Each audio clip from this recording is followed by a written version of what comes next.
وقال الذي اشتراه من مصر لامرأته أكرمي مثواه عسى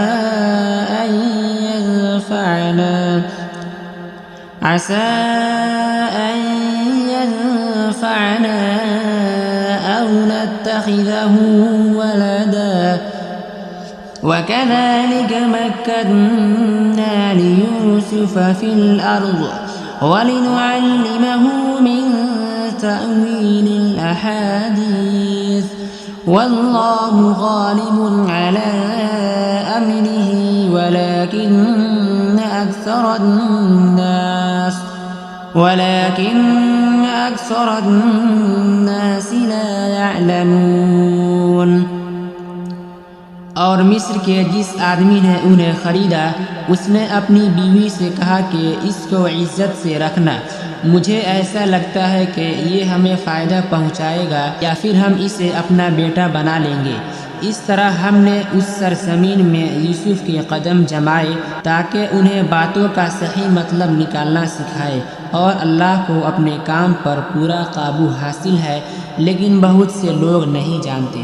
وَلَمَّا بَلَغَ أَشُدَّهُ آتَيْنَاهُ حُكْمًا وَعِلْمًا وَكَذَلِكَ نَجْزِي الْمُحْسِنِينَ.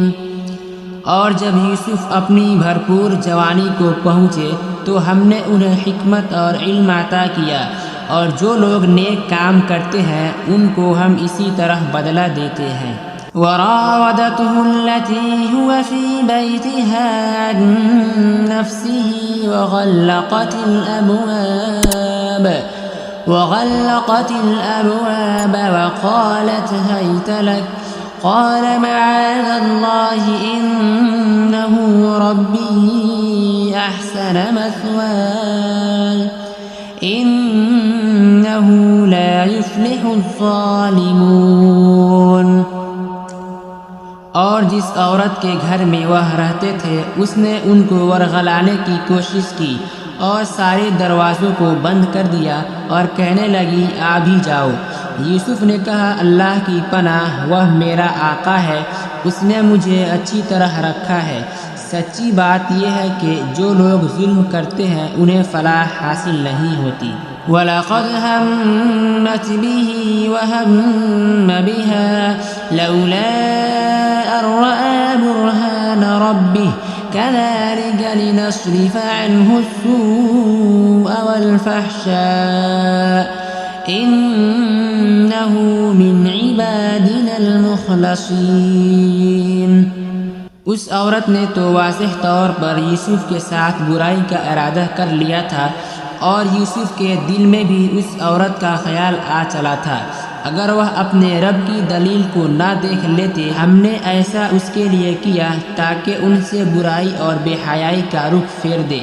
بے شک وہ ہمارے منتخب بندوں میں سے تھے. وَاسْتَبَقَ الْبَابَ وَقَدَّتْ قَمِيصَهُ مِن دُبُرٍ وَأَلْفَ يَا سَيِّدَهَا لَدَى الْبَابِ قالت ما جزاء من أراد بأهلك سوءا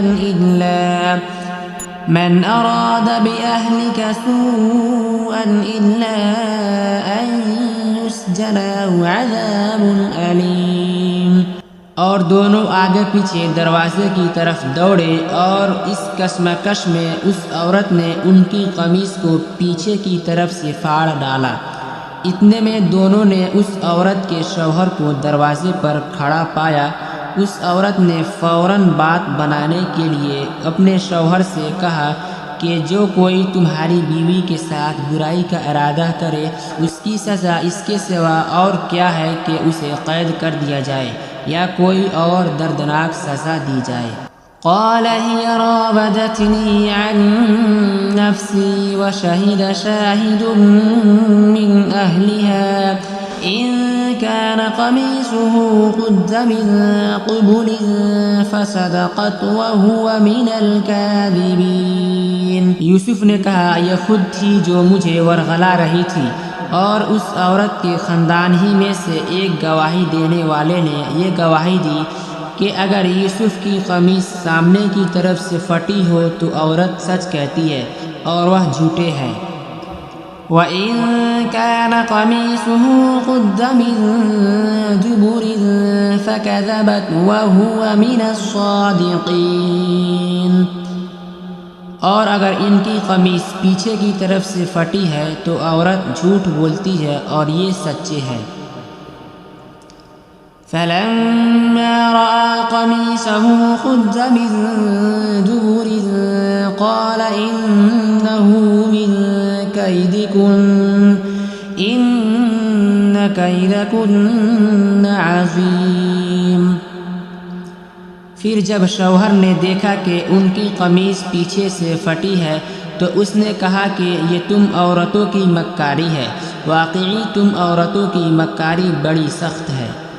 یوسف اعرض عن هذا واستغفری لذنبک انک کنت من الخاطئین۔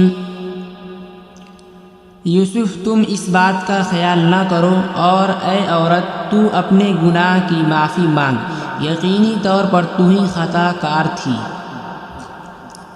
وقال نسوة في المدينة امرأة العزيز تراود فتاها عن نفسه قد شغفها حبا إنا لنراها في ضلال مبين۔ اور شہر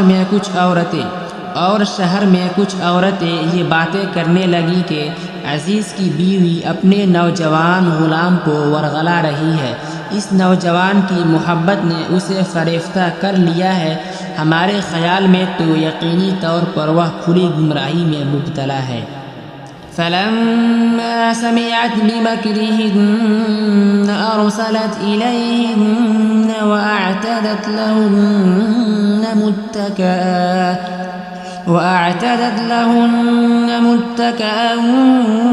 وآتت كل واحدة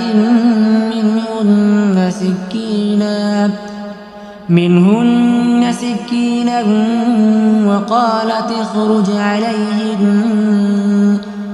فلما رأينه أكبرنه وقطعن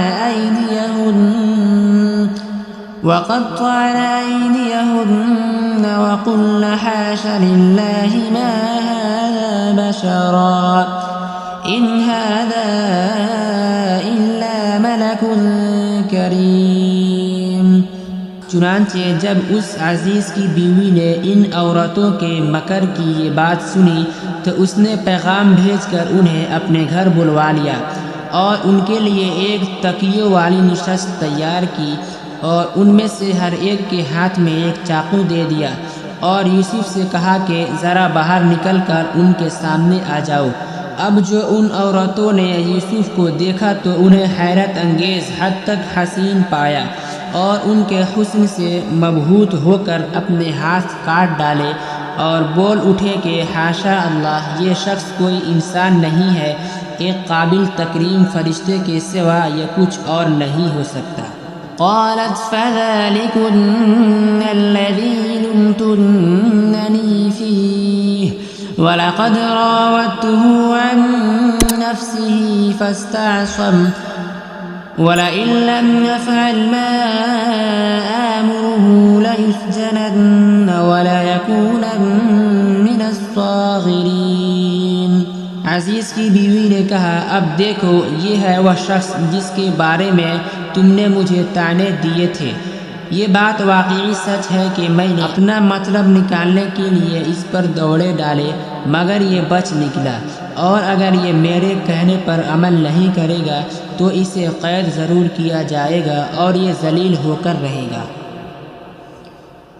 قال رب السجن احب الی مما يدعوننی الیہ والا تصرف عنی کیدہن اصب الیہن واکن من الجاہلین۔ یوسف نے دعا کی کہ یا رب یہ عورتیں مجھے جس کام کی دعوت دے رہی ہے اس کے مقابلے میں قید خانہ مجھے سادہ پسند ہے، اور اگر تو نے مجھے ان کی چالوں سے محفوظ نہ کیا تو میرا دل بھی ان کی طرف کھینچنے لگے گا، اور جو لوگ جہالت کے کام کرتے ہیں ان میں میں بھی شامل ہو جاؤں گا۔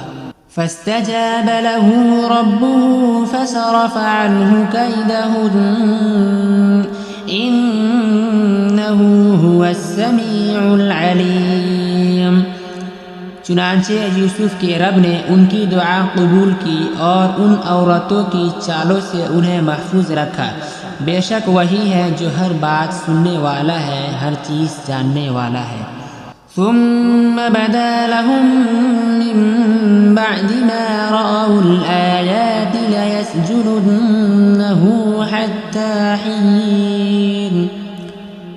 پھر ان لوگوں نے یوسف کی پاک دامنی کی بہت سی نشانیاں دیکھ لینے کے بعد بھی مناسب یہی سمجھا کہ انہیں ایک مدت تک قید خانے بھیج دے۔ وَدَخَلَ مَعَهُ السِّجْنَ فَتَيَانِ قال أحدهما إني أراني أعصر خمرا وقال الآخر إني أراني أحمل فوق رأسي خبزا تأكل الطير منه نبئنا بتأويله إنا نراك من المحسنين۔ اور یوسف کے ساتھ دو اور نوجوان قید خانے میں داخل ہوئے۔ ان میں سے ایک نے ایک دن یوسف سے کہا کہ میں خواب میں اپنے آپ کو دیکھتا ہوں کہ میں شراب نچوڑ رہا ہوں، اور دوسرے نے کہا کہ میں خواب میں یوں دیکھتا ہوں کہ میں نے اپنے سر پر روٹی اٹھائی ہوئی ہے اور پرندے اس میں سے کھا رہے ہیں، ذرا ہمیں اس کی تعبیر بتاؤ، ہمیں تم نیک آدمی نظر آتے ہو۔